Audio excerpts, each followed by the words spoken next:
Olá, bom dia a todos. Mais uma vez estamos partilhando a palavra, mais uma vez temos esta oportunidade de o fazermos. Hoje que é o domingo, hoje que é dia de Páscoa, hoje que é um dia diferente para muitos. Arriscaria a dizer que este ano é diferente para todos nós, é uma Páscoa diferente. E eu espero que se encontrem todos bem e que desejosos também, assim como nós, de voltarmos a reunir-nos na casa de Deus para o louvarmos todos em conjunto. Na impossibilidade, devemos agradecer e estarmos mesmo muito gratos a Deus porque nos permite estas ferramentas que nos ajudam a colmatar um pouquinho da saudade e principalmente a partilharmos a palavra de Deus todos juntos. Hoje, como não poderia deixar de ser, eu gostava de meditar convosco acerca da Páscoa. E confesso-vos que quando chega a esta altura, assim como no Natal ou outras festividades do calendário, as pessoas veem estas datas de maneiras muito diferentes. Há alguns que veem encaram como uma oportunidade de mais um feriado, ou seja, não precisam de ir trabalhar, podem ficar no descanso do seu lar, não têm a obrigação de ir para o trabalho e ter aquela agitação do dia-a-dia do trabalho. Outros há que veem esta data festiva como uma excelente oportunidade para tomar uma refeição em família, uma celebração. E os que me conhecem sabem que eu não precisaria de Páscoas e Natais para essa justificação, só basta boa vontade. Ainda assim, nestas parecem ser alturas especiais para que isto aconteça. Outros há que pressupõem que a data tem algumas tradições religiosas ou não, e uns cumprem, outras não. É diferente. Eu confesso-vos que sempre achei estranho as pessoas desejarem boa Páscoa ou Páscoa feliz. O que será que elas estarão a querer dizer com isso? Será que estão a desejar boas férias? Muitos aproveitam esta altura para tirar férias. Bom descanso? Bons banquetes? O que será que as pessoas quererão dizer com isto? Independentemente dos pontos de vista, que aqui agora não temos sequer a pretensão de explorar, nem sequer desenvolver para saber se é certo, se é errado, acho que não é isso que é importante para nós no dia de hoje. Eu gostava que nós meditássemos o que é que representa a Páscoa, o que é para nós a Páscoa. Eu sei que parece uma pergunta clichê, parece uma pergunta vulgar, que chegamos à altura da Páscoa, ok, vamos então pensar o que é a Páscoa. Mas como filhos de Deus, eu penso que é importante nós termos este momento de reflexão. O que é para ti a Páscoa? Se quiserem parar o vídeo e conversar um pouquinho acerca do assunto, meditar um pouco acerca disso, estejam à vontade. Tirem agora este momento para reflexão. A Páscoa bíblica está sempre associada a três coisas. Eu identifiquei três coisas. Sacrifício, com morte e derramamento de sangue. Lembrança de alguma coisa, nomeadamente de libertação. E celebração, festa. E se nós formos a Êxodo 12, não é esse o texto que iremos abordar, mas se formos a Êxodo 12, foi quando o Senhor instituiu a Páscoa, como é que deveria ser. E ela estava associada à morte e derramamento de sangue de cordeiros que expiavam, o seu sangue expiava o pecado do povo. Eles eram mortos para que o povo não fosse morto. Há uma lembrança e Deus dá um mandamento para que o povo celebrasse esta festa de uma forma perpétua, de geração em geração, por memória, uma lembrança de que o Senhor os tinha liberto da escravidão do Egito. Há então este sacrifício, este derramamento de sangue, e sabemos que está associado também ao sangue que foi aspergido nas ombreiras das portas, e o Senhor quis que o seu povo tomasse este momento como celebração, como festa, como lembrança. Nós, homens, ali mulheres, apesar de sermos criados à imagem e semelhança de Deus, nós somos muito fáceis de esquecer as coisas. Somos muito fáceis de não nos lembrarmos das coisas. O Senhor, ao impor, ao colocar esta festa, Ele o faz para que o povo se lembrasse das maravilhas que o Senhor havia operado. No entanto, a partir de Jesus, a Páscoa passa a ganhar um significado, um sentido diferente. Mas porquê Jesus? E isso leva-nos ao texto que eu gostava de ver convosco esta manhã, que fica em Atos, no livro dos Atos dos Apóstolos, capítulo 2, versículos 22 a 24. Isto é o início do discurso de Pedro, que a seguir ao dia de Pentecostes, os discípulos, os apóstolos, vêm para a rua e começam no meio das multidões, em vários idiomas, várias línguas, eles começam a proclamar o Evangelho. E muitos deles, porque conheciam-nos como sendo homens pescadores, homens simples, a maior parte deles homens humildes, e conheciam-nos do meio do povo, alguns até os identificavam como discípulos do Senhor Jesus, começam a achar que eles que estão bêbados. Como é que é possível que homens incultos, agora de um momento para o outro, comecem a falar nas línguas que toda a gente percebia? Em Jerusalém, naquela altura, havia muita gente, porque eles tinham vindo exatamente celebrar a Páscoa. Muitos dos que estavam espalhados por terras mais distantes estavam ali. Então, Pedro, para justificar aquilo que diziam acerca deles, de que eles estavam bêbados, estavam fora de si, ele começa o texto dizendo que uma profecia está a ser cumprida, a profecia de Joel, está descrito no livro de Joel, mas depois ele se dirige especificamente aos israelitas, ao povo de Deus. E então o texto diz-nos assim, Atos 2, 22. Varões israelitas, escutai estas palavras.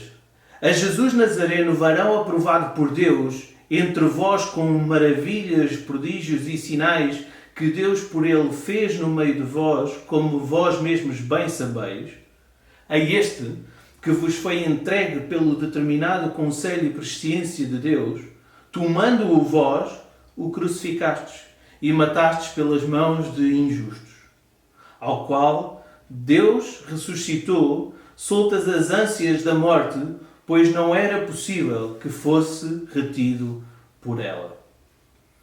No versículo 32, mais à frente, no mesmo capítulo, continua Pedro dizendo, Deus ressuscitou a este Jesus, do que todos nós somos testemunhas, de sorte que, exaltado pela destra de Deus e tendo recebido do Pai a promessa do Espírito Santo, derramou isto que vós agora vedes e ouvis. Então, porquê Jesus? Porquê que a partir de Jesus a Páscoa toma um significado completamente diferente? Pedro começa a explicar isto a estes homens. E começa por contar a história. Começa por falar de Jesus, a peça central, a peça fulcral. E ele começa por, convém que nós percebamos o contexto. Jesus tinha sido morto, crucificado, como nós acabámos de ler, e ele tinha ascendido à glória, e os discípulos vêm para a rua e começam a falar acerca deste Jesus. E não era um Jesus qualquer. Pedro começa exatamente por dizer isso. Jesus, o Nazareno.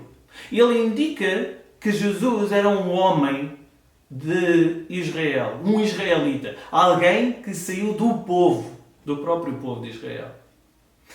Não era um estrangeiro, não era um desconhecido, não era alguém que simplesmente tinha aparecido ali com ideias novas, vindo de outro país qualquer, de outra região qualquer, apregoando ou adorando um outro Deus qualquer. Depois Pedro continua a dizer que era um varão aprovado por Deus. Era um homem. Era um homem. Um homem perfeito. Aprovado por Deus. Um homem perfeito. Tal e qual como acontecia com os cordeiros. E aqui nós vamos começando a fazer a associação àquilo que acontecia com o povo de Israel, lá em Êxodo. O cordeiro que era sacrificado no lugar do povo por causa do seu pecado era um cordeiro imaculado, perfeito, incontaminado. E Jesus apresenta-se como um homem perfeito, varão aprovado por Deus, o que lhe confere também a autoridade divina. E essa autoridade é revelada por meio dos prodígios, maravilhas e sinais que Deus, por intermédio de Jesus, fez. É a manifestação do homem perfeito que era Deus. Nós vemos o testemunho, por exemplo, de Nicodemos, em João, capítulo 3, versículo 2, em que Nicodemos vai visitar Jesus durante a noite e diz-lhe assim: Rabi, bem sabemos que és mestre vindo de Deus, porque ninguém pode fazer estes sinais que tu fazes se Deus não for com ele.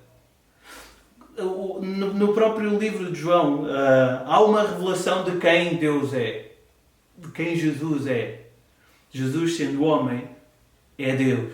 Deus nunca foi visto por alguém. O Filho unigênito que está no seio do Pai, este o fez conhecer. João 1,18. As palavras que eu vos digo, não as digo de mim mesmo, mas o Pai que está em mim é quem faz as obras.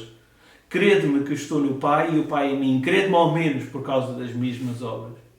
Jesus, quando viveu no meio deles, ele revelou, ele manifestou o poder de Deus. Ele revelou quem Deus era por intermédio das suas ações. E todos eles, estes homens que estavam aqui, estes varões israelitas, eles estavam a ouvir de algo que eles conheciam, porque eles também tinham visto, tinham testemunhado, tinham ouvido dos milagres, dos sinais que Jesus fazia. E Pedro continua: este, do versículo 23, é este que vos foi entregue pelo determinado conselho e presciência de Deus. Este que veio para o vosso seio. Deus, com Jesus, quebra o silêncio que tinha tido como forma de castigo com o seu povo, e a partir do momento em que Jesus vem, Deus volta a falar com o seu povo, dá-se a conhecer ao seu povo. Este, que segundo a vontade de Deus ele vem da raiz de Davi, tal e qual como havia sido prometido pelos profetas. E este mesmo, que Deus vos concedeu para que ele falasse, por intermédio dele, ele vos falasse, ele comunicasse com vocês, tomando-o vós, o crucificastes e matastes pelas mãos de injustos. É interessante vermos que, aliás, João começa logo no capítulo 1, versículo 11, a dizer que Jesus veio para o que era seu e os seus não o receberam. Um homem, varão aprovado por Deus, que realizava maravilhas, ele no meio deles falava acerca da lei de Deus, só que como aquilo que Jesus falava, como nós ouvimos anteriormente numa outra pregação, incomodava-os, eles o rejeitaram e o mataram, crucificando. Deram-lhe a morte que era destinada ou estava escolhida para os piores dos malfeitores. Ele foi contado como eles, tal e qual como havia sido profetizado. Mas depois a nossa passagem continua no versículo 24, ao qual Deus ressuscitou. Soltas as ânsias da morte, pois não era possível que ele fosse retido por ela. Jesus, ao ser morto na cruz, seria mais um homem morto na cruz se não tivesse ressuscitado. Já pensámos nisto?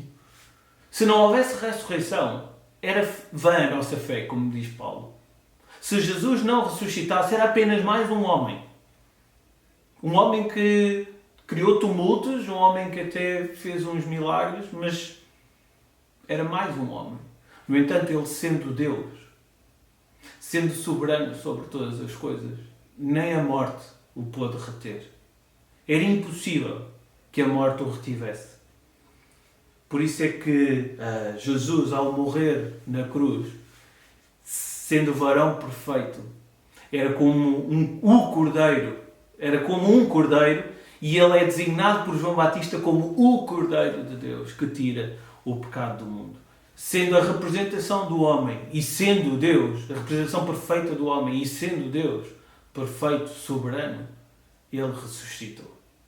Ao terceiro dia Ele ressuscitou. É o que celebramos num domingo de Páscoa. A ressurreição do nosso Senhor. A vitória do nosso Senhor sobre a morte. A morte não teve poder sobre Ele.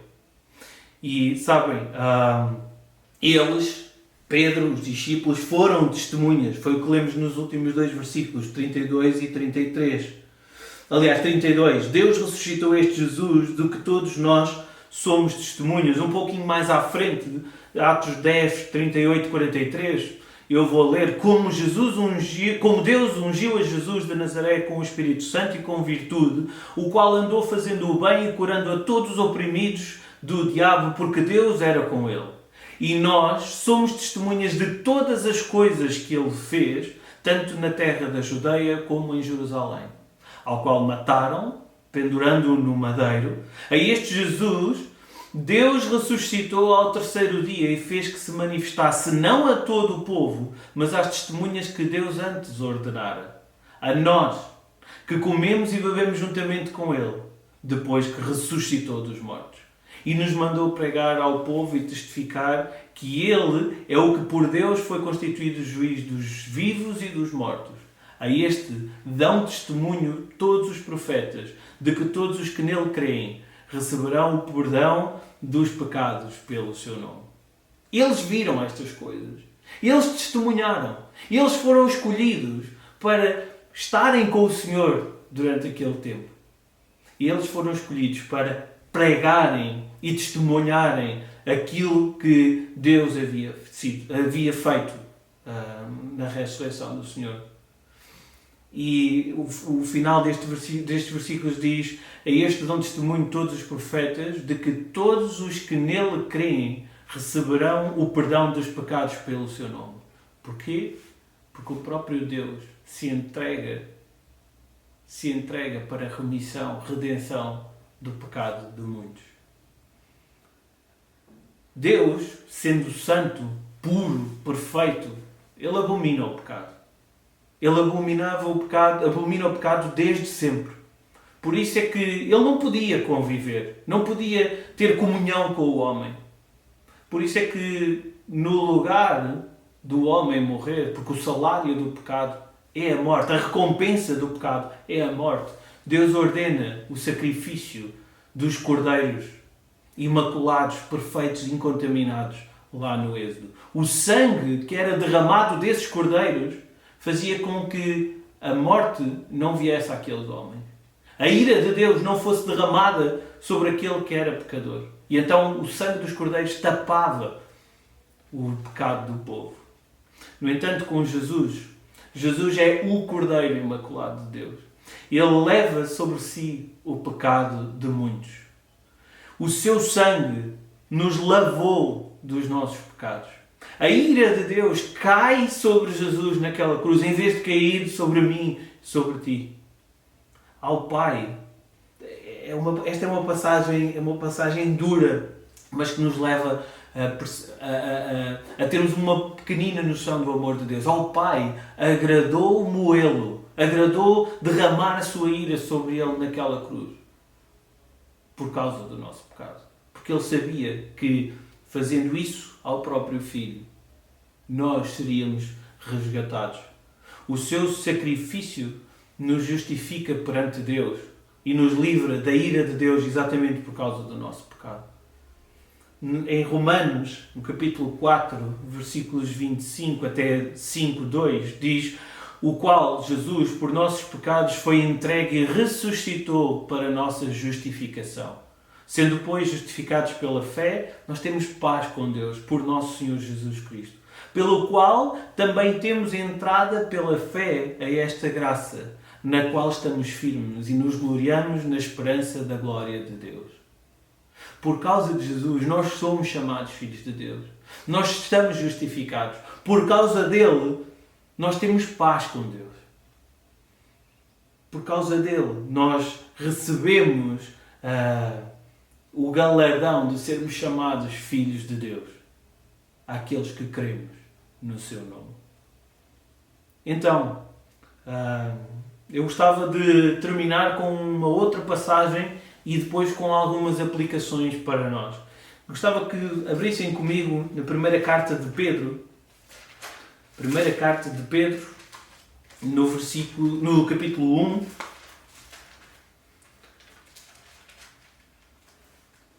Primeira carta de Pedro, no capítulo 1, versículos 17 a 21.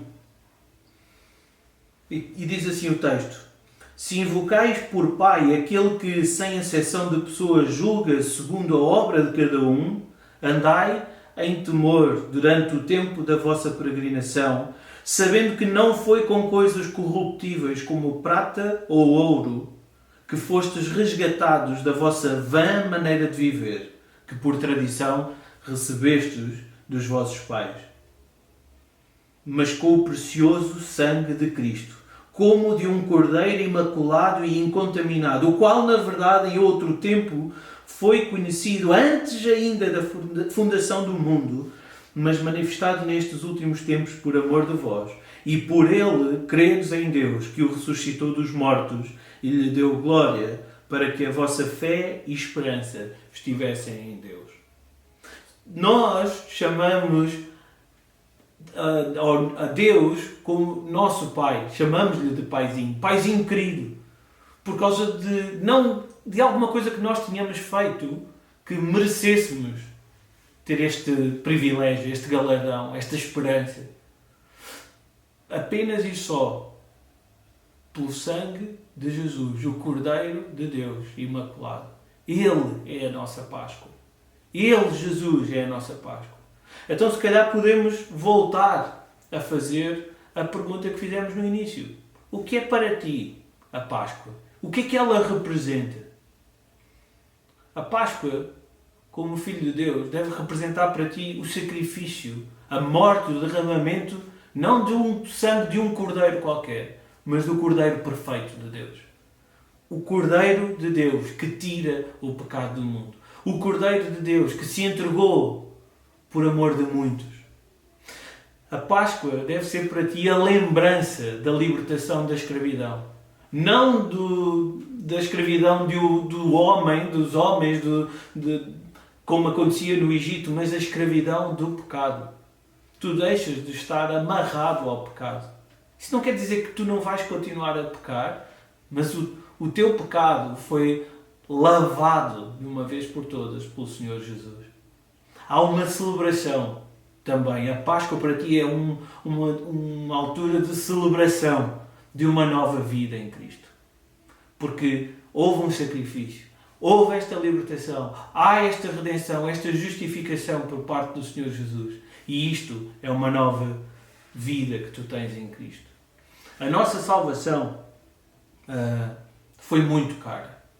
É de graça para nós. Há um hino até que diz isso mesmo. Mas ela foi muito cara. Foi o sangue do Senhor Jesus, o Filho de Deus, o Filho unigênito de Deus, que teve de ser derramado. Ele que, sendo Deus, pagou, humilhou-se ao ponto de escravo, ao ponto de servo. Ele, sendo o Senhor de toda a glória, soberano sobre todas as coisas, ele se humilha à posição de servo, se entrega, derramando o seu sangue. E esse foi o alto preço. Este é o Evangelho de Jesus. Esta é a nossa Páscoa. Jesus é a nossa Páscoa. Deus te criou e te amou de uma forma maravilhosa. Ele revelou a sua graça e a sua misericórdia. Quando envia Jesus, Ele que te salvou, entregando-se e morrendo na cruz, em meu lugar, no teu lugar, pelo teu pecado. E o seu sangue pagou o alto preço da redenção. A ira de Deus já não está sobre ti, já não está sobre mim. Caiu sobre Jesus. E o Espírito Santo te regenerou. Ele habita em ti, te leva a obedeceres a Deus, o teu Pai, e a esperares tranquilo na herança na glória. Tu crês nisto? Sabes, a palavra de Deus em João 3,18 diz: quem crê nele, em Jesus, não é condenado. Mas quem não crê já está condenado, porquanto não crê no nome do unigênito Filho de Deus. Crês tu nisto? Medita com muita gratidão. Hoje, neste dia, diferente, mas especial. Medita com muita gratidão e contrição no teu coração neste Evangelho. De que Deus te amou e te escolheu. Que Jesus te salvou e te remiu. Que o Espírito Santo habita em ti, te regenerou, habita em ti e te consola, te dá a esperança da herança na glória. Medita com gratidão e contrição no teu coração neste Evangelho. Prega-o na tua vida a cada dia. Nunca te esqueças. Pois a nossa salvação, a nossa Páscoa, está em Cristo Jesus, o Filho de Deus, que nos amou de uma forma que nós não conseguimos calcular. Nesta Páscoa diferente, nesta época de Páscoa diferente, ao celebrarmos e ao desejarmos uma Páscoa feliz, que nós possamos fazer como Pedro. Ao meditarmos nestas coisas, ao nos apropriarmos destas coisas para nós, possamos também contar aos outros, falar aos outros, testemunhar aos outros. Porque Jesus é a nossa Páscoa. Que o Senhor a todos nos abençoe.